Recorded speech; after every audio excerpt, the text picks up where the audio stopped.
Hello, everyone. We want to share with you some news about Google Meet and some of the updates that have happened and some things that we are asking you to kind of change about your classroom.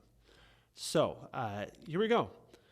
The first thing is that we've been having issues with our Meet link on Classroom, and we finally understand how this works more in depth behind the scenes. So there's not much that you have to worry about with that, but we are not a school where this really affects us. So what we're going to ask you to do is to not use this link at all. Okay, so I'm going to ask you to go to Settings, and you're going to just make that invisible to students. And if you really want to be like, I don't want them to have this link anymore, you can press reset and it will change the link and they won't have any idea of what that is. Okay, so that's the first thing. We're gonna do that and press save. The second thing that we want you to do though, and this is so that you can keep your teacher and host controls that give you a little more flexibility, we are going to ask that you create a kind of permanent Google Meet, okay? So you're gonna go first to meet.google.com. You're gonna press join or start a meeting, and you're gonna leave this blank right here, okay? Leave it blank and press continue. You don't have to join the meeting yet, but you're going to take this URL right here, and you have a couple of things that you can do with it, okay? You can put it in your class description. Okay, if I put it in my class description, then it would be right here. I click this arrow and it would be right there. Now, that's obviously not the best spot since we're trying to direct students to the classwork page. So you can put it in your announcements. You could put it as a material in your resources as well. So you could add this link right here, boom, and put it in your resources. Okay, and you would use that Meet for that group of students. So maybe you're in high school and you're using that for your first period and a different one for your second period. Again, maybe you're in elementary and you're not switching classes, and that's your main Meet right there. So that's the first thing that we're going to ask you to do, is to make a permanent Google Meet. And you can certainly ask students to just bookmark these Google Meets with the name of their classes as well. So that might be a good thing. So I would bookmark, and I would go more, make a new folder and call it Google Meets. And I would not want this in here. So we'll just delete that. We'll go to my bookmarks. Google Meets, and I'll put it in here, and I'll say like English first period. Okay, and then that just means that they have it right here. Okay, so here I am. Now there's a couple things that you'll notice. First, there's this background blur right here.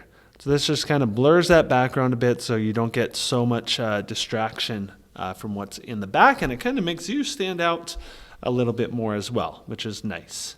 Okay, I'm going to join this meeting right here, and I'm going to turn off my mic and my video on the Meet. All right, a couple of other things that you have available to you. If you press these three dots, you are able to record your meeting. Okay.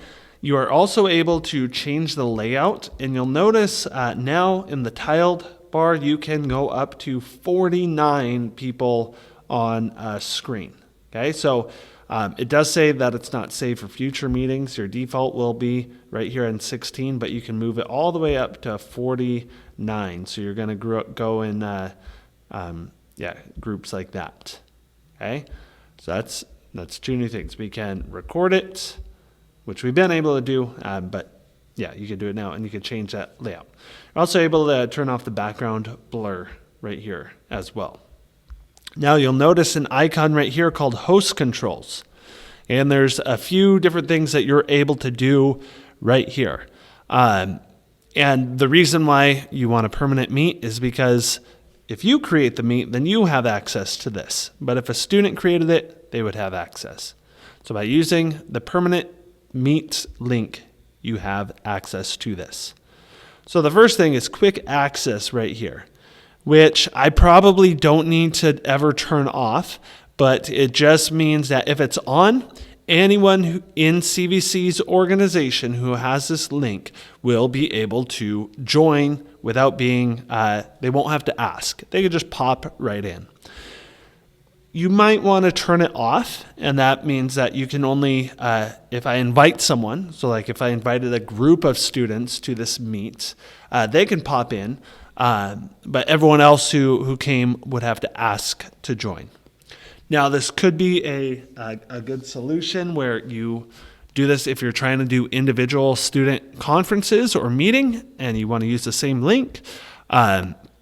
You can have that, and maybe someone's supposed to come up in 5 minutes or whatever.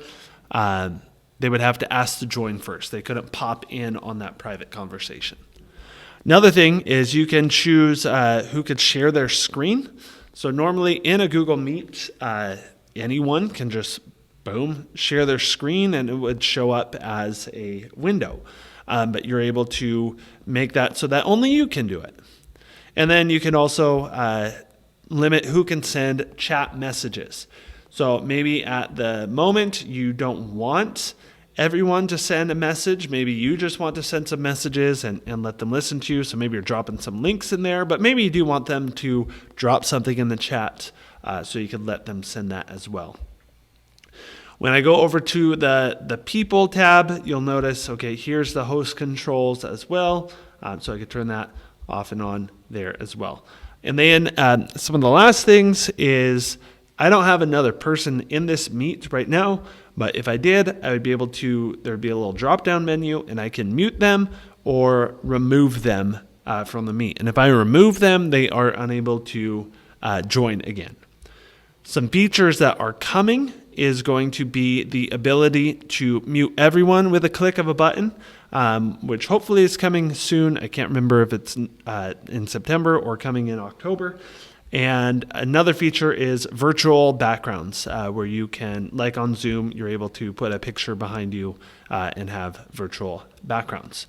So those are basically some of the main things. What you need to do is make sure that you are not using this Meet link anymore, but that you have made a permanent one by going to meet.google.com.